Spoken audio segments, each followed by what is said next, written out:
Elishama ben Ammihud did not feel like a foreigner in the land of Egypt. And he certainly did not feel liberated walking through an incredibly hot and dry desert with his family. You see, Elishama was descended from Egyptian nobility. His ancestor was Joseph, who was given for a wife, the daughter of the high priestess. And Elisha was no slave. He was no one's servant.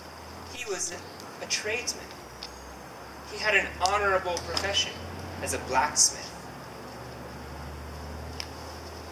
His family forge had burned for generations. His father was a blacksmith before him, his grandfather, his great-grandfather, his great-great-grandfather. And their clients consisted of the whole world. Egyptians, Hebrews, traveling people through the land of Goshen. And it pained Elisha. It hurt him deeply to have taken, just 3 days earlier, that basin of water and tossed it into his forge. Watch it rush in and hiss. It was silent forever. Why? Why did he have to leave? It's this troublemaker up here, this Moses, shows up after 40 years saying that the God of their ancestors has told him to come liberate the people and caused enough trouble in Egypt that they got kicked out.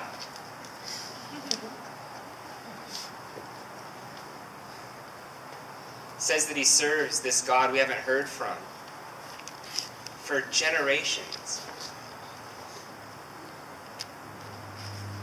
So, when Elisha heard the cries of alarm around him among the Hebrews, and he felt the trembling earth, and he looked back and saw the chariots of an Egyptian army in hot pursuit, his first emotion was not fear.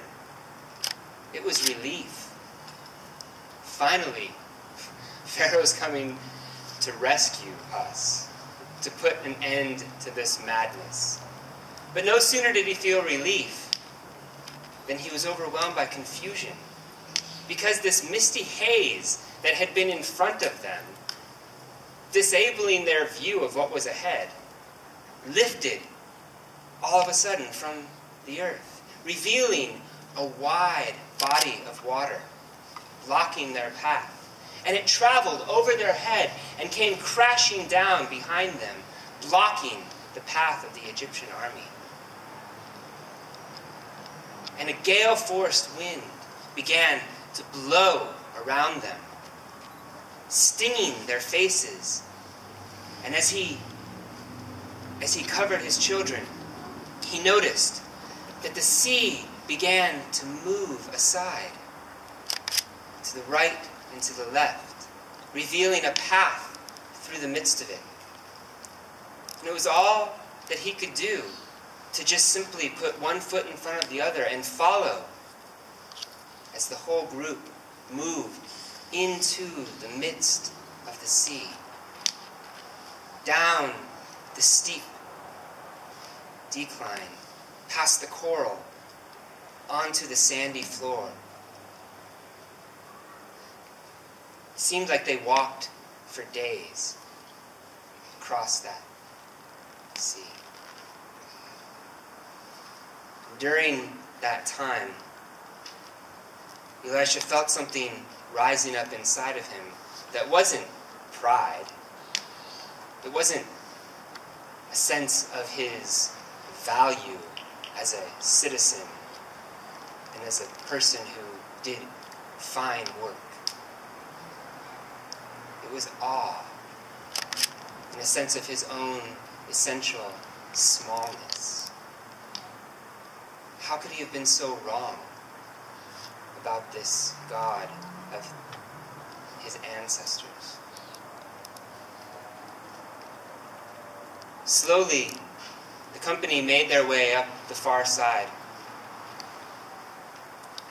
And as the last Hebrews made their way out of the midst of the sea, they looked back and saw the cloud in the distance rise again from the earth, revealing an enraged Egyptian army. And with astonishing speed, that army began to pursue the Hebrews into the midst of the sea. It came racing down across the path in the midst of the sea. And as the last Egyptian chariot descended the far bank, almost as though this God of the Hebrews had taken a basin of water and tossed it across the raging might of that army. And it rushed, and with a hiss, was silent.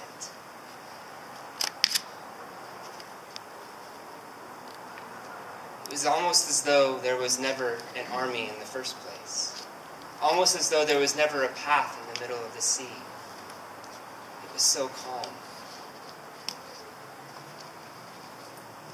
To break the silence, Elisha heard the voice of a woman, and he knew that voice. It had been singing the whole time they were walking. It was Moses' sister, Miriam. And this time, instead of being annoyed at that voice, he found himself rising from deep within him